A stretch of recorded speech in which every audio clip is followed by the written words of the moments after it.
And probably last topic, if we have any time. Well, it's not if we have any time. We have to talk about this today What's that? because we've been following it. We've been commenting on it a lot, and it's hot button Yeah. topic. So we have to talk about it. The Jameis Winston Yeah. results of the personal conduct hearing are out. Yeah. I was a little surprised. I was. You weren't. I was. Yeah.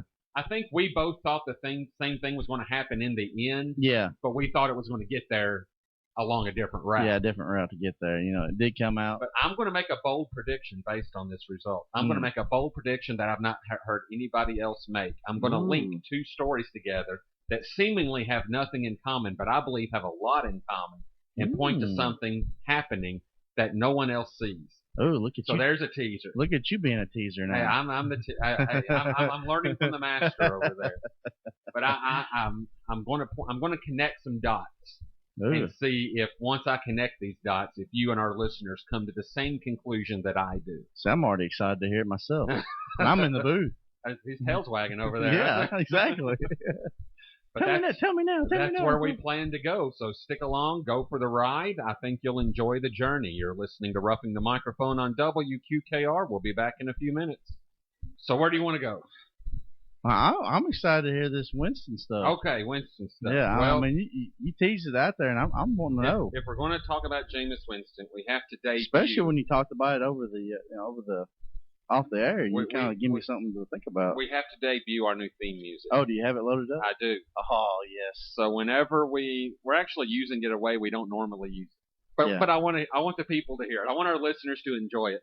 Usually the way we will use this is if we're going to talk about somebody doing something stupid along the lines of Jameis Winston, a la the crab legs, the screaming out obscenities in the cafeteria, day before your personal conduct hearing, going on Snapchat and asking girls to flash you, things of that nature. Yeah, exactly. So whenever we're going to talk about things of that nature, this is the theme music that you'll hear. At first I was afraid, I didn't know what to do. I thought I could break all the rules at FSU. Then I stole from Burger King and I shot a BB gun. It was just a squirrel. It was all in good fun and the old moon right eyes. I will survive. You won't be able to tell me how to live my life. Yeah, I'll be one rich man and I'll raise the moral hell in the NFL. I'm gonna try. I will die. Okay, so our Jameis Winston update.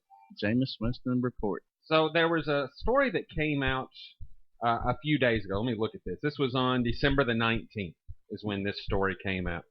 And at first I thought it was just coach speak because I'm like you and probably 99.9% of everybody else, out there. Right. Jameis Winston's going to the NFL. I mean, the song just said it. Yeah. He's going to the NFL. But Jimbo Fisher says Jameis Winston isn't a sure bet to turn pro. This was on a Fox Sports Florida article. And I dismissed it.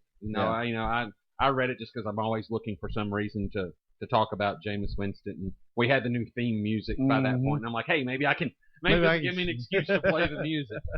But he's talking about, and this made me laugh. He's talking about Peyton Manning came back. And there was another one in there how he talked about was really? Like would have been the first pick in the draft and came back. He's comparing him to Peyton Manning. Yeah, really? I know, that made me laugh. Andrew Luck was the other one, and Andrew Luck came back, for another year when he would have been the first pick in the draft. So he's laying the groundwork that there is a precedent that just because he might be the first pick in the draft, that he doesn't mean he's not going to return. He actually brings up the fact that he loves playing baseball. He can't do that if he goes to the NFL. So that may, and I pretty much dismissed it because I had in my mind that this whole, and we talked about this personal conduct hearing, they were going to find something to charge him with. They were going to find something to say he was guilty. That way the university is absolved. Yeah. Hey, we punished the guy. Yeah. But as we brought up in our discussions of this, there would be an appeal, and the appeal would push it out past the national championship game. Winston would play and then go to the NFL. So I disqualified this story until the story came up that he has been found innocent. Yeah. He has been found no wrongdoing, no charges. Did nothing wrong. So I'm thinking that the groundwork is being laid. Here's the prediction. I don't think he'll go to the NFL draft. I think he comes back for 1 year just because he has had a down year this year. He has had a down year this year. Right now, he's not slotted to even be the first quarterback taken, much less the first pick. No, he's slotted to be the second quarterback. You're right. Pick, and Mariota's being number 1. I'm thinking he comes back to try to have a better season to up his stock value. That's the bold way out there. You're crazy, Tim. What have you been smoking prediction that I'm making tonight? I do not believe that Jameis Winston will declare for the draft. And I think that Jimbo Fisher knew something when he made this quote in the article. Because I don't know about that. Why would he make that statement if there was still the uncertainty of him being expelled, being found guilty? I think that conspiracy theory. I think there's something being worked to bring Winston back to FSU next year. Man, I don't really know how to, what to say on that one, but other than, ain't no way in HE double hockey stick he's coming back to Florida State. My opinion. There's too much going on down there. You think that hasn't bothered him in any other time? It hasn't bothered him yet, but I think he's ready to take it to the next level. Well, let me ask you this: if they lose, they do not. This is the one caveat. If they win the national championship, maybe. All right, fine. Ride the wave, ride it in. If they lose, do you think it's an automatic he goes to the NFL? I'll say it like this. I think the only way that he could possibly come back to Florida State is if he goes in these bowl championship games, in this playoff system, and continues to play like he has, and lays some really bad games. Well, that's what I'm thinking brings it back. If he really blows it in the playoffs and stuff like that, and really hurts his status as far as I guess being a good quality quarterback, then it could be a possibility. I'm gonna say it goes to a 5% chance instead of 100% chance, or I worded that wrong. 0% chance. It goes to about a 5% chance that he might come back. There is always that chance because you are talking about a 20 to 21-year-old kid, and they change their minds, about as fast as they change their clothes, which is pretty often, So gotta look fly. Gotta look fly, Is that a term I can use? That may actually make us sound old. I'm sure there's some other word out there right now. I'm sure there is. That describes the idea we're trying to convey. Yeah. But when we were in school, that was the term. Gotta keep it clean. Yeah. Gotta stay fresh. Crisp. There you go. Or gotta have your swag on. Yeah. I think that's a little old too. That's very old. Yeah. So that shows me. But that could be a possibility, but I just don't see it. And honestly, this is just one of those things that it's a good conspiracy. Yeah, it doesn't fit. Yeah, and so I try to explain what makes it fit, and that's the conclusion that I came to. And the conspiracy theorist in me says, everything you said sounds legit. It does make me think a little bit about it, but I just,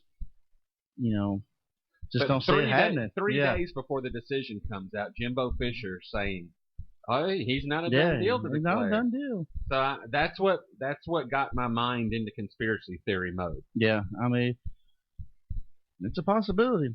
So there will be also on this decision the complainant can also have 5 days to appeal this decision as well. So and likely will. So that's something else that could.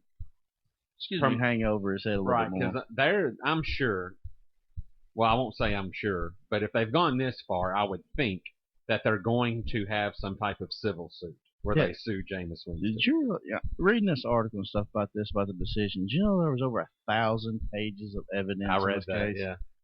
1,000 pages of evidence. And the judge was very careful to say that, I saw this, but while reading it too, he didn't say that Winston was innocent. Yeah, which he just said that there's not enough evidence, right? 1,000 pages. When there's of only 2 people in the room, yeah, that it's hard to get that kind of evidence. There's 1,000 pages of evidence, but we didn't have enough evidence. Well, the thing is, and they didn't do the Tallahassee police didn't do any DNA tests or anything like that. No, none. That makes it real hard to have the evidence that could have been there. Makes it real easy to get away with. Yeah. And allegedly. Allegedly. Yeah. Got that allegedly. So do you think there'll be riots in Tallahassee? I think there should be.